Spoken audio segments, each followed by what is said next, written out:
మనం సూటిగా చెప్తున్నాం. ఎవరికి చెప్తున్నాం? ప్రధానమంత్రికి చెప్తున్నాం. అయ్యా ప్రధానమంత్రి, అయ్యా నరేంద్ర మోడీ, నువ్వు భారత రాజ్యాంగం మీద ప్రమాణం చేశావు.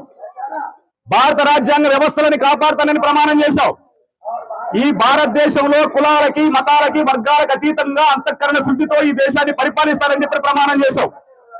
మరి భారత రాజ్యాంగం మీద ప్రమాణం చేసినటువంటి నువ్వు భారత రాజ్యాంగ వ్యవస్థలకి అన్యాయం జరుగుతుంటే, భారత రాజ్యాంగ వ్యవస్థలను కూల్చివేసే ప్రయత్నం జరుగుతుంటే, భారత రాజ్యాంగ వ్యవస్థలను ధ్వంసం చేసే ప్రయత్నం జరుగుతుంటే, భారత రాజ్యాంగాన్ని లేకుండా చేసే ప్రయత్నం జరుగుతుంటే ఎక్కడ చెవులు మూసుకొని కూర్చున్నావు, ఎక్కడ కళ్ళు మూసుకొని కూర్చున్నావో ఈ దేశ ప్రజలకు సమాధానం చెప్పాల్సిన అవసరం నరేంద్ర మోడీ. మనం సూటిగా చెప్తున్నాం. ఎవరికి చెప్తున్నాం? ప్రధానమంత్రికి చెప్తున్నాం. అయ్యా ప్రధానమంత్రి, అయ్యా నరేంద్ర మోడీ, నువ్వు భారత రాజ్యాంగం మీద ప్రమాణం చేశావు. భారత రాజ్యాంగ వ్యవస్థలని కాపాడుతానని ప్రమాణం చేశావు.